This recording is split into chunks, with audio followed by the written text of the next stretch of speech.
اور اکثر حضور کی پیشانی مبارک پر پٹی بندھی ہوئی ہوتی تھی سختی سے، سر کا درد جو بظاہر ہے. تو عبداللہ ابن عباس جو حضور کے بالکل چہیتے بچے تھے، حضور کے ساتھ رہتے تھے، تو انہوں نے یہ بات باقاعدہ طور پر ذکر کی اور اس بات کو وہ بیان فرما رہے ہیں. کہتے ہیں کہ خرج رسول اللہ فی مرضہ، حضور اسی کیفیت میں آپ آئے، الذی مات فیہ، اسی بخار کی کیفیت جس میں آپ نے وہ بخار تسلسل سے رہا یہاں تک کہ آپ نے رفیق اعلیٰ کا سفر کیا اور دنیا سے ظاہری پردہ فرمایا. تو فرمایا اسی حالت میں آئے، عاصب رأسہ بخرقۃ، حضور کا سر مبارک ایک پٹی سے بندھا ہوا تھا. فقعد علی المنبر، اور حضور اپنے ممبر پر جلوہ گر ہوئے. فحمد اللہ واثنى علیہ، صحابہ کو جمع کیا گیا اور حضور ممبر پر بیٹھے اور حضور نے اللہ کی حمد کی اور اللہ کی ثنا کی. ثم قال، پھر ارشاد فرمایا، انہ لیس من الناس احد امن علی من نفسہ ومالہ من ابی بکر وابن ابی قحافہ. فرمایا لوگوں سنو، جس کے مال نے مجھے اور میرے مشن کو سب سے زیادہ نفع دیا، امنا، اس کا سب سے بڑا احسان جو مجھے پہنچتا ہے وہ ابو بکر صدیق. آپ پڑھتے ہیں لقد من اللہ علی المن، من احسان، فرمایا حضور مننا نہیں فرمایا، حضور فرمایا امنا، جیسے اکبر، اس میں تفضیل، سب سے زیادہ احسان مجھ پر اپنی جان سے اور اپنے مال سے میری جماعت صحابہ میں جس نے کیا وہ ابو بکر صدیق ہے. اب آپ دیکھیے کس وقت یہ بات کی جا رہی ہے. بات تو ہے لیکن اگر آپ اس کا ماحول دیکھیں گے تو آپ کو پتا چلے گا. میں نے اس لیے کہا کس کیفیت میں کہی جا رہی ہے، کس وقت کہی جا رہی ہے، کہ وہی بظاہر بخار ہے اور اسی میں صبح حضور نے وصال کرنا ہے اور اس رات یہ بات ہو رہی ہے اور جمع کر کے یہ باتوں ماحول کیا بتا رہا ہے کہ کس طرف اشارہ ہے. اور ابو بکر صدیق سے حضور کی محبت اور اس سے مسائل جو فرمایا کہ لوگوں میں ایسا کوئی نہیں ہے جس کا مجھ پر اپنی جان اور مال سے سب سے زیادہ احسان ہو مگر وہ ابو بکر ہے. پھر حضور نے آگے فرمایا وَلَوْ كُنْتُ مُتَّخِذًا مِنَ النَّاسِ خَلِيلًا لَتَخَذْتُ أَبَا بَكْرٍ خَلِيلًا. میرے صحابہ، اب یہ عربی انداز ہے اور ایک مقام و مرتبے اور روحانیت کا حضور ذکر کر رہا ہے. فرمایا اگر میں اپنے صحابہ میں اتنا مخلص جو میرا ابو بکر ہے تو میں اگر کسی کو اپنا خلیل بناتا تو میں ابو بکر کو بناتا. ولیکن خلت الاسلام، لیکن اس سے میری دینی تعلق ہے. اور ایک حدیث میں آتا ہے ولیکن صاحبکم خلیل الرحمن، تمہارے اس نبی کا اگر کوئی صاحب ہے، خلیل ہے، تو وہ اللہ ہے. اگر اللہ کے علاوہ میں کسی کو خلیل کے منصب دیتا، خلیل بناتا تو ابو بکر کو بناتا. اب علماء اس میں جٹ گئے اور لگ گئے کہ یہ خلیل میں ہی ساری کائنات ہے. حضور کیا کہنا چاہ رہے ہیں کہ اگر میں اللہ کے، اب لفظ آپ دیکھیں، میں اللہ کے علاوہ اگر کسی کو خلیل بناتا تو ابو بکر کو بناتا، لیکن ابو بکر سے میرا دینی رشتہ ہے، خلیل میرا اللہ ہے. تو علماء نے کہا کہ یہ برابری کی بات کر کے جو کر گئے حضور، تو یہاں پر تو یہ خلت کون سا منصب ہوتا ہے، خلیل کون سا رینک ہوتا ہے. تو اس کے اگر عربی گرامر کے اندر اگر آپ دیکھیں گے اور اس کا لغوی معنی دیکھیں گے تو اس کا معنی اور اس کا معنوی مفہوم یہ بنتا ہے کہ ایسی ذات کہ پھر اس کے علاوہ کوئی دوسرا ہو ہی نہ. صدیق بھی دوست کو کہتے ہیں، خلیل بھی دوست کو کہتے ہیں، لیکن خلیلیت اور خلت دوستی کا وہ منصب ہوتا ہے کہ جب وہ دل میں آ جائے تو پھر دل کسی اور کی طرف راغب بھی نہیں ہوتا، جھکتا ہی نہیں، توجہ ہی نہیں کرتا. حضور فرماتے یہ منصب میں اگر بندوں میں کسی کو دیتا اور صحابہ میں کسی کو دیتا تو ابو بکر کو دیتا، لیکن یہ منصب تو میرے رب کا ہے، اس کے سوا میرے دل میں کوئی نہیں. فرمایا اگر یہ ممکن ہوتا تو اس درجے پر ابو بکر کو لاتا. من کنت مولا فہذا علی مولا ہماری سر آنکھوں پر بڑی شان ہے، لیکن میں اہل سنت سے کہتا ہوں اس روایت پر غور کرو، یہی وہ بلندی تھی جس کی بنا پر مولا علی نے ابو بکر کو بڑا مان کر بیعت کی تھی. یہ ہے منصب ان کا، ہماری توجہ نہیں ہوتی. من کنت مولا فہذا علی مولا، یہ بہت بڑا منصب ہے، لیکن لو کنت متخذا فی امتی خلیلا لاتخذت ابا بکر خلیلا، یہ کس رفت کی بات ہو رہی ہے؟ یہ یا تو مولا مرتضیٰ سے پوچھیں، یا ان کے بیٹے غوث اعظم سے پوچھیں، یا ان کے بیٹے داتا علی حجویری سے پوچھیں. ان آدھے نیم شیعہ پیروں سے ہم کیا پوچھیں جن کا گزارا تہران پر ہوتا ہے؟ تو ہم ان سے تو بات ہی نہیں کر رہے ہیں. یہ اب آپ دیکھیے کتنا اونچا منصب بیان کیا گیا. اور پرکھنا کہ جناب وہ گھر والے ہیں، یہ در والے ہیں، ان کو اس میں شامل نہیں کیا جائے گا. ان کو یہ کیا آپ لوگوں نے اپنی طرف سے فرضی اصول بنائے ہیں جو نہ ہمیں غوث پاک کی کتاب میں ملتے، نہ داتا صاحب کی کتاب میں ملتے، نہ ولیوں کی کتاب میں ملتے، نہ حدیث میں ملتے. وہاں تو یہ منصب ملتا ہے. فرمایا اگر میں کسی کو خلیل بناتا تو ابو بکر کو بناتا خلیل. اب کیونکہ وقت مختصر رہ گیا، فرمایا پھر حضور سید عالم نے اپنی یہاں سے لے کر وہاں تک مسجد کی ساری دیواروں کو دیکھا. ہمارے کراچی میں بھی ایسا ہوتا تھا کہ دیواریں مشترک ہوتی تھی. کسی زمانے میں گھر بنتے تھے تو دیواریں مشترک ہوتی تھی. تو پھر جب بیچتے تو پہلے طے کر دیتے تھے بھائی یہ دیوار ان کی ہے یہ ہماری ہے. تو وہ پرانے دور کا طریقہ. تو مسجد نبوی کے ساتھ صحابہ کرام کے گھر تھے، ان کے کواڑ ان کی کھڑکیاں مسجد میں ہی کھل جاتی تھی. مسجد میں بھی آج بھی اگر آپ گنجلک مکانوں میں جائیں تو مسجدوں کے ساتھ دیواریں تو وہ کھڑکی کھلتی مسجد کے اندر، کیونکہ اتنی گویا کہ گنجان آبادی ہے. تو حضور سید عالم نے اپنی مسجد کی چاروں دیواریوں کو اس طرف دیکھ کر فرمایا سدو انی کل خوخۃ فی ھذا المسجد، آج کے بعد میری اس مسجد کے اندر کسی کی کواڑ نہیں کھلے گی. فرمایا بند کر دو سب اپنی دروازے اور کھڑکیاں میری مسجد سے، غیر خوخۃ ابی بکر، مگر اگر دروازہ کھلے گا تو ابو بکر کا کھلے گا. سبحان اللہ. اللہ مسجد نبوی شریف اللہ اس کے شرف کو قیامت تک باقی رکھے. آج بھی آپ باب السلام سے جب داخل ہوتے ہیں اور سرکار کے روضہ مبارکہ کی طرف آپ آتے ہیں تو وہ حجرہ تو آگے تھا لیکن اس کی آج نشانی موجود ہے. باب السلام کے الٹے ہاتھ پر خوخ ابی بکر لکھا ہوتا ہے. اور بالکل اگر آپ خوخ ابی بکر پر بیٹھیں گے تو سامنے حضور کی جالیاں نظر آ رہی ہو. تو حضور سید عالم صلی اللہ علیہ وسلم نے نظر گھما کر فرمایا کہ سدو انی کل خوخۃ ھذا المسجد فی ھذا المسجد الا خوخۃ ابی بکر، سارے دروازے اور کواڑوں کو بند کر دو اور میری مسجد میں اگر کسی کی کواڑ اور دروازہ کھلے گا تو ابو بکر صدیق کا ہے. یہ وہ اشارات حضور سید عالم صلی اللہ علیہ وسلم وہاں ذکر فرما رہے ہیں. اور میں ایک آیت یہاں پڑھ دیتا ہوں پھر جلدی سے وقت بھی ہو گیا ہے. یہ سورہ نور میرے سامنے ہے اور سورہ نور کی آیت نمبر 22 ہے.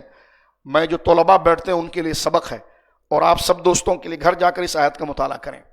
اللہ رب العالمین نے فرمایا وَلَا يَأْتَلِ أُولُو الْفَضْلِ مِنْكُمْ وَالسَّعَةِ أَنْ يَأْتُوا أُولِي الْقُرْبَى وَالْمَسَاكِينَ وَالْمُهَاجِرِينَ فِي سَبِيلِ اللَّهِ وَلْيَعْفُوا وَلْيَصْفَحُوا أَلَا تُحِبُّونَ أَنْ يَغْفِرَ لَكُمْ وَاللَّهُ غَفُورٌ رَحِيمٌ. فرمایا قسم نہ کھائیں وہ جو تم میں بہت فضیلت والے ہیں. اب قرآن کہہ رہا ہے وَلَا يَأْتَلِ، قسم نہ کھائیں وہ اولو الفضل. اللہ کہہ رہا ہے اولو الفضل. کہیں پر بھی کوئی بہانہ کر دے، ایک اتقا کے مسئلے پر کوئی بہانہ نہیں چل سکتا کہ وہاں سے مراد ابو بکر ہی ہے. اور یہاں جو قرآن اولو الفضل کہہ رہا ہے تم میں سب سے بڑی فضیلت والوں کو یہ بات اچھی نہیں لگتی کہ وہ قسم کھائیں، بلکہ چاہیے یہ کہ وہ فضیلت والے ہیں تو وہ مال اپنے خونی رشتہ داروں کو دیں، مسکینوں کو دیں، مہاجرین کو دیں، اور اگر انہوں نے کوئی دل توڑا ہے تو انہیں معاف کر دیں اور ان سے درگزر کر دیں. کیا وہ نہیں چاہتا کہ اللہ اسے معاف کر دے اور اسے بخش دے؟ اور اللہ غفور رحیم ہے. یہ آیت کب اتری؟ اس سے پہلے آیت پڑھ کے دیکھیے. یہ آیت میں آپ کے سامنے پڑھ رہا ہوں، آیت نمبر 22. اس سے پہلے ساری آیتیں حضرت عائشہ سے متعلق ہیں کہ جب حضرت عائشہ صدیقہ پر منافقین نے جھوٹا الزام لگایا تو حضرت ابو بکر صدیق کے خود خالہ زاد جن کو آپ بچپن سے پالتے تھے مستح، وہ بھی اس میں ملوث ہو گئے، رومر میں آ گئے اور بہکاوے میں آ گئے، چلے گئے ادھر. حضرت ابو بکر کو پتا چلا تو دل بڑا دکھا، اور دکھنا بھی چاہیے، باپ ہیں، ان کی شہزادی پر جھوٹا الزام، اور سب سے بڑی بات وہ شہزادی حضور کی عزت ہے. تو یہ کتنا جلال حضرت ابو بکر کو ہوگا، اور ہونا چاہیے، فطرتاً ہونا چاہیے، کیونکہ باپ ہے. باپ اپنی بیٹی پر، پاک بیٹی پر تہمت کیسے برداشت کرے گا؟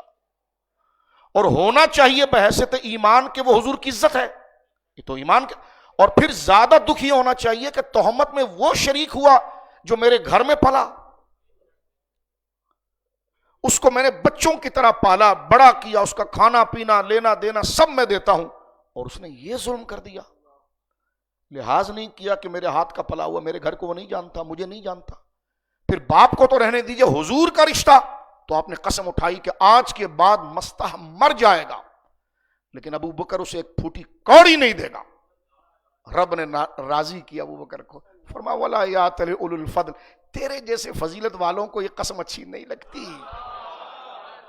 او یار آپ کیا بات کرتے ہیں، یہ قرآن آپ نے صدیق اکبر کو سمجھا کیا ہے؟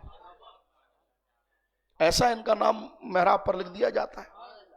اللہ اللہ راضی کر رہا ہے.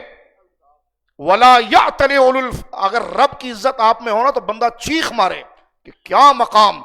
یہی شاہاں تھے حضور کے سینے کے ساتھ لگ کر مزار میں آرام کرنے کی، جن کو راضی خدا کرے. راضی یا تو خدا یا تو راضی مصطفیٰ کو کرتا ہے یا ان کو کرتا ہے. فرمایا ولا یعتل اولو الفضل منکم. ارے ابو بکر کیا ہو گیا؟ ہاں تیرے جیسا فضیلت والا قسم اٹھا بیٹھا. ارے ان یاتوا اولو القربى، دے مال دے، تو بڑا فیاض ہے، ہاں دے مال. اور فرمایا ولیعفوا، چل میں تجھے کہتا ہوں معاف کر دے اسے. ولیصفحوا، درگزر کر دے، درگزر کر دے. پھر آپ گئے اور مستہ کی پیشانی کو چوما. فرمایا پہلے سے زیادہ دوں گا تجھے. یہاں قرآن نے لفظ کیا کہا یہ غور کرو، اولو الفضل. یہ کوئی محدث نہیں کہہ رہا، یہ کوئی امام نہیں کہہ رہا، یہ کوئی صوفی نہیں کہہ رہا، یہ اللہ کہہ رہا ہے ابو بکر کو اولو الفضل. اور کہو ذرا بیٹھو ہمارے سامنے اولو الفضل کا ترجمہ کر کے بتاؤ. اولو الفضل کا معنی ہوتا ہے فضیلتوں والا. ہماری زندگیاں سجدے میں گزر جاتی، کوئی خواب تک نہیں آتا. اور ابو بکر تو ہے کہ تیری زندگی کے اندر خدا آیتیں اتار رہا ہے. کیا تیرا اخلاص ہے اور تیری نیکی کی قبولیت کیا ہے. بات ختم کرتے ہیں. داتا صاحب لکھتے ہیں ابو بکر شبلی بیٹھے ہوئے تھے، امام الاولیاء ہیں. تو ایک آدمی ان کے پاس آیا اور کہنے لگا کہ زکوٰۃ کتنے مال پر ہوتی ہے؟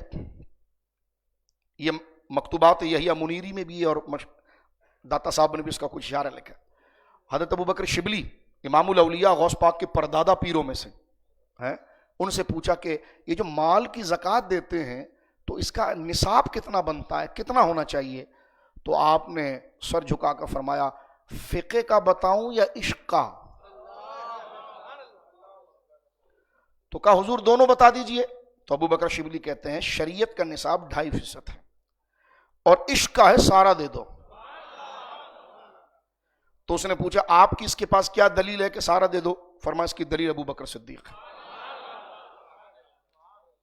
جس نے سارا مال رسول اللہ کی بارگاہ میں دے دیا اور اپنی لخت جگر کو بھی نذرانہ پیش کیا، مال بھی دیا. اب جملہ سنیے گا میرے دوستو کہ مال بھی دیا ابو بکر شبلی کہتے ہیں اور اپنی لخت جگر عائشہ کو بھی حضور کے حریم ناز میں پیش کیا اور کہا کہ حل انا و مالی الا لکا یا رسول اللہ.